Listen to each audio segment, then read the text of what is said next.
నమస్కారం గురుగారు. ఓం శ్రీ మహాగణాధిపతయే నమః. గురుగారు, మనకు నవరాత్రుల సమయంలో భవానీ దీక్షలని, భవానీ మాలలు అని చెప్పి వేస్తూ ఉంటారు కదా. మామూలుగా మాలలు అంటే ఎక్కువ శాతం వింటుంటాం 41 రోజులు అని చెప్పి. కానీ ఇప్పుడు ఇది నవరాత్రులు 9 రోజులే కదా. ఈ మాల నియమాలు ఇవన్నీ 9 రోజులే పాటించాలా? ఈ మాల 9 రోజులే వేసుకోవాలా? ఏంటి అసలు ఓవరాల్గా ఈ దీక్షలు మాలల గురించి తెలియజేయండి. తప్పకుండా దీని గురించి నేను ఇప్పుడు మాట్లాడితే చాలా కాంట్రవర్సీ అవుతుంది. బుద్ధి జ్ఞానం లేకుండా అన్నం కాకుండా అనవసరమైన పదార్థాలు తినే వాళ్ళందరూ కూడా ఇష్టం వచ్చినట్టు కామెంట్స్ చేస్తారు. ఎందువల్లనంటే అసలు ఆ భవానీ దీక్ష అనేటువంటిదే లేదు. భవానీ మాల అనేటువంటిదే ఛందోబద్ధంలో శాస్త్రంలో లేదు. మరి ఇది పుట్టించారు. ఎన్ని సంవత్సరాలుగా వస్తుంది ఇది? ఓ 15, 20, 30 ఏళ్ళ అనుకోండి. ఓకే, పుట్టించారు. లేదా అసలు ఈ దీక్షా విధానంలో అయ్యప్ప దీక్షే ఓ 40 ఏళ్ల క్రితం, 45 ఏళ్ల క్రితం బయటకు వచ్చింది బాగా. అంతకుముందు నర్మగర్భంగా ఉండేటువంటి విధానం వేరు. అంటే ఉందా ఆ దీక్ష? ఉందా అయ్యప్ప? అదొక దీక్ష ఉంది, అది ఇట్లా లేదు. అది ఉన్నటువంటి విధానం వేరు. దాన్ని మార్చి చేస్తున్న విధానం వేరు. ఆ 40 రోజుల దీక్ష అనేటువంటిది ఒక మూల కూర్చుంటే భార్య పిల్లలు ఎవరితో సంబంధం లేకుండా వీళ్ళు కూర్చొని కలశం పెట్టుకుని వ్యవహారం చేసుకోవాలి. 40 రోజు దీక్ష మొదటి రోజు గుండు కొట్టించుకోవాలి. గుండా? మరి ఏమనుకుంటున్నారండి? దీక్ష అంటే పాపాలను వదిలేసుకోవటం. మనకు ఈ యొక్క కేశ సౌందర్యం ఎంతైతే ఉంటుందో అంత పాపాలు మనకు ఉన్నట్టే. శుభ్రంగా గుండు కొట్టి చేసుకోవాలి. ఆ 40 రోజులు సబ్బు వాడకూడదు, షాంపూ వాడకూడదు, కొబ్బరి నూనె వాడకూడదు, ఏది అద్దం కూడా చూసుకోకూడదు, భస్మధారణ చేసుకోవటం, అలా కూర్చోవాలి. ఇది అంటే అన్ని విషయాల్ని స్వస్తి పెట్టి అక్కడ కూర్చోవాలి నువ్వు. అది కాస్త క్రమేపీ ఏమైపోయిందండి, ఇంట్లోనే బెడం పెట్టేస్తున్నారు, భార్య అన్నం ఉండి పెడుతుంది, ఇట్లా జరిగిపోతున్నాయి. భార్యనే వేసుకుంది, ఇక రకరకాలుగా. అది భ్రష్టత్వం చెందిందా లేదా? రకరకాలుగా భ్రష్టం. అందులోంచి కొన్ని పుట్టుకుంటూ వస్తున్నాయి. శివమాల అని చెప్పి గణపతి నవరాత్రులు వస్తే గణపతి మాలలు అని చెప్పి పుట్టిస్తున్నారు. దీనికి ఎక్కడన్నా ప్రమాణం ఉందా? ఎక్కడ ఎలాంటి ప్రమాణము లేదు. భవానీ మాల అంటే విజయవాడలో చూస్తూ ఉంటాం. మేము విజయవాడలో ఉన్న రోజుల్లో అబ్బో అసలు నోటి నిండా గుట్కాలు, పాన్లు, నెత్తి మీద అవి, చేతిలో ఇవి, మెళ్ళో భవానీ మాలు, ఎర్రటి బట్టలు, ఇంతే. మరి ఇదేం దీక్ష నాకు అర్థం కాదు. ఇదేం దీక్ష అర్థం కాదు. ఎందుకు చేస్తున్నారు అర్థం కాదు.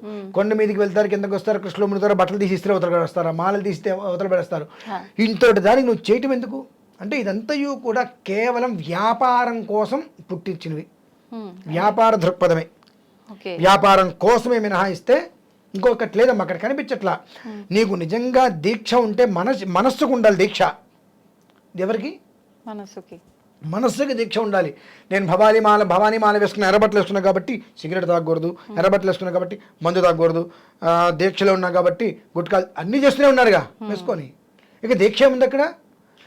దీక్ష నీ మనస్సుకుండు. నువ్వు ఏ బట్టలు కట్టుకున్నావని కాదు, ఏ బట్టలు కట్టుకున్నావు కాదు, మనస్సు ఎలా ఉంది. మనస్సు శుచిస్మితంగా లేకుండా ఏది కట్టుకున్నా ఏం చేసినా వృధా. ఈ మధ్యకాలంలో దీక్షలు ఎలా అయినా ఇంటికి వచ్చి అప్పుల వాళ్ళు అడగకుండా దీక్ష, అయ్యప్ప దీక్షలు అప్పుడు అడగకూడదు మనం. ఇవి ఫ్యాషన్, కొత్త ట్రెండ్ తయారైనవి. అంటే దీక్షలు అనేటువంటివి మానసికంగా చేసేటువంటిది పోయినాయి. బాహ్యకృతంగా నేను ఇంత రంగు బట్టలు వేసుకున్నా, నేను భవానీ మాల వేసుకున్నా, చూడండి అన్నట్టుగా తయారైపోయింది. మినహాయిస్తే ఇవన్నీ కూడా దీక్ష అంటానికి ఎలాంటి అర్హతలు లేదు. శాస్త్ర ప్రమాణం ఎక్కడ, ఇది దీక్ష అని చెప్పేటువంటి ప్రమాణం ఎక్కడ లేదు. ఇవాళ ఇది కాదు అంటే ఎన్ని నోరులు దుమ్మెత్తి వస్తాయి వాళ్ళకు కూడా తెలుసు లేదు అని. అంటే వాళ్ళు చిన్నప్పుడు ఎవరు వేసుకోలేదుగా.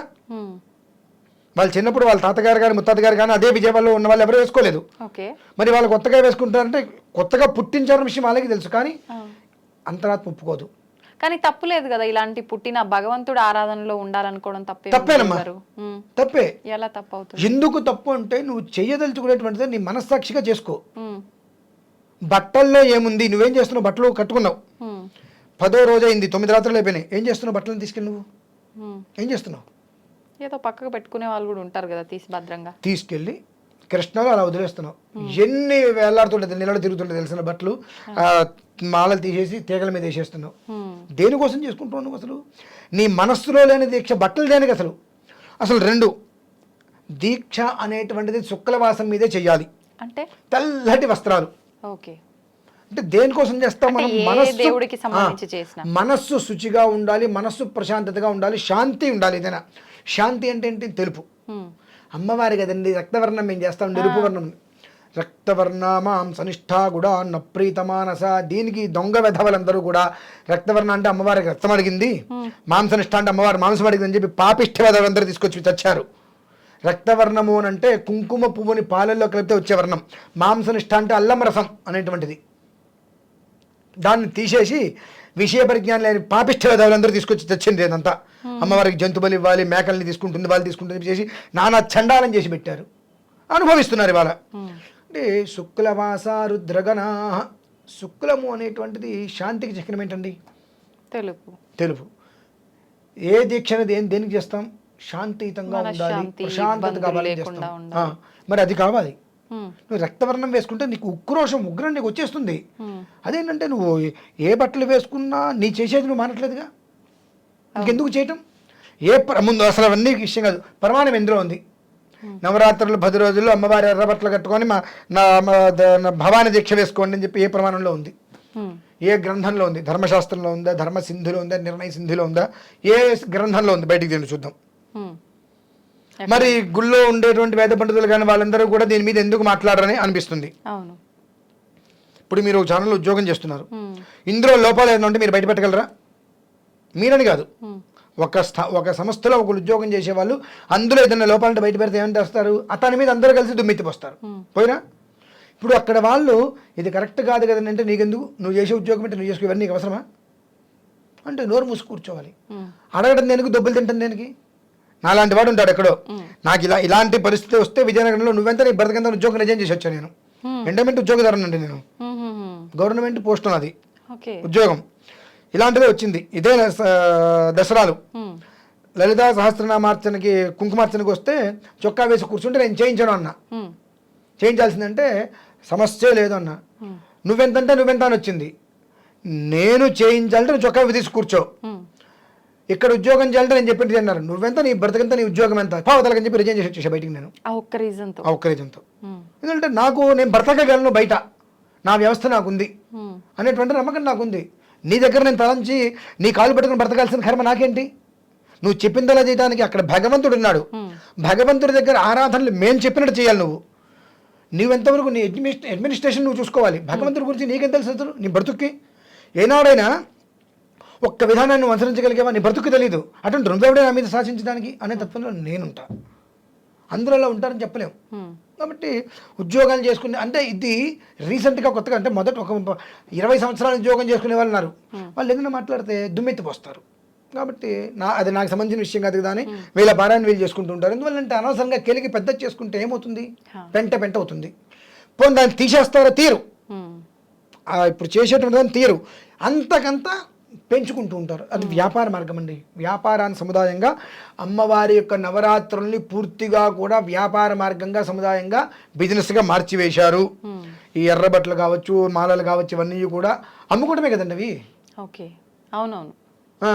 అదొక వ్యాపారంగా, ఎందుకంటే లక్షల్లో జనాలు వస్తున్నారు, కోట్లలో సంపద వస్తుంది కాబట్టి అదొక వ్యాపారంగా జాగ్రత్తగా దాన్ని పెట్టి పోషిస్తున్నారు. అంతే, ఖచ్చితంగా. ఎవ్వడు ఏమనుకున్నా సరే భక్తి ఉంటే చాలు. మనసులో అమ్మవారి పైన భక్తి ఉండి నియమాలు పాటిస్తూ చేసుకుంటే సరిపోతుంది. అదే 100 మంది 100 రకాలుగా నేను కామెంట్ చేస్తాడు. ఎవ్వడు ఏం కామెంట్ చేసినా నాకు పోయేది లేదు, వచ్చేది లేదు. నీ బ్రతుక్కు సిగ్గు, ఎగ్గు, జ్ఞానం ఉండి నువ్వు తినేది అన్నం అయితే, నీ పూర్వీకులు విజయవాడలో బ్రతికారుగా, విజయవాడలో పుట్టారుగా, అక్కడే చనిపోయారుగా, వాళ్ళు ఎప్పుడైనా ఇటువంటివి చేశారా? అది గమనించుకొచ్చావు. నా గురించి మాట్లాడటం కాదు, నోరుంది కదా, చెయ్యి ఉంది కదా అని చెప్పి నోటికి చేతికి రెండిట్లకి లేనిపోయిన సమస్యలు వస్తాయి అనవసరంగా నా గురించి వ్యవహారం చేస్తే. నీవు చిన్నప్పటి నుంచి విజయవాడలో పుట్టావు, నీ పూర్వీకులు విజయవాడలో పుట్టి పెరిగారు. అప్పట్లో ఏదైనా ఈ దీక్ష వ్యవహారాలు ఉన్నాయా, ఇప్పుడు ఎలా వచ్చినా అనేటువంటి దాని మీద నువ్వు చాలా చేతనైతే కూలంకషంగా వ్యవహారం చేయి. అంతే తప్ప ఇటువంటి దరిద్రమైనగా ఏదో నేను రాసి పెడతా, వీడింత వాడంతా అని రాస్తే నాకు వచ్చే నష్టం అయితే ఏమీ లేదు. అదమ్మ పరిస్థితి అయితే. ధన్యవాదాలు గురుగారు.